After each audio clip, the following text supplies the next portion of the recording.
Alors, un espace de parole régulé, c'est un espace dans lequel on va libérer la parole de chacun, mais surtout la protéger. Or, la seule chose qu'on peut protéger dans une parole humaine, c'est une émotion. Une opinion, par nature, se conteste, se discute. Une émotion se dit, ne se contredit pas. C'est pour ça qu'on doit protéger les émotions de ceux qui les expriment. Il y a 5 règles dans un espace de parole régulé.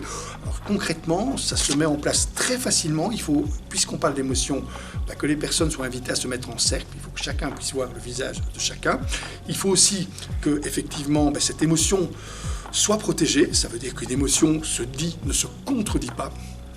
Il n'est pas question de la contredire ni dans sa légitimité, ni dans son intensité.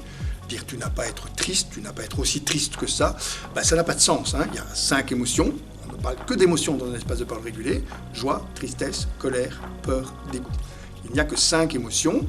On va protéger ces émotions en fonction de la prise de parole de ceux qui auront choisi un émoticône pour signaler effectivement qu'ils ressentent une ou plusieurs émotions.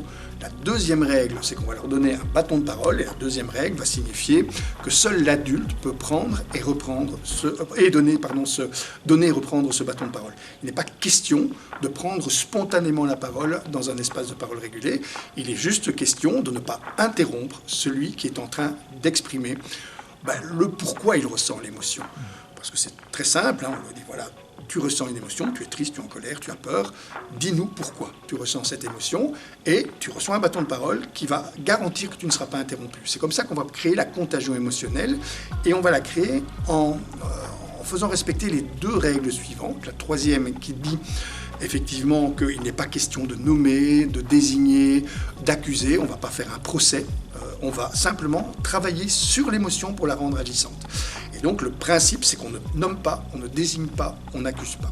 Ça, c'est la 3e règle. Et la 4e règle, la plus importante, c'est celle qui suppose que la personne qui anime l'espace de parole régulé, par exemple l'enseignant, l'éducateur, ou la personne qui va gérer finalement et garantir l'application des règles, cette personne-là ne fait aucune suggestion elle-même et ne propose aucune solution. Parce que dès qu'elle se mettrait à suggérer une solution, le mécanisme qui fait que l'intelligence émotionnelle stimule l'intelligence collective ne se manifesterait plus. Il faut pouvoir, par la contagion émotionnelle, demander au groupe qu'est-ce qu'on peut faire pour celui qui est triste, pour celui qui a peur, pour celui qui est en colère.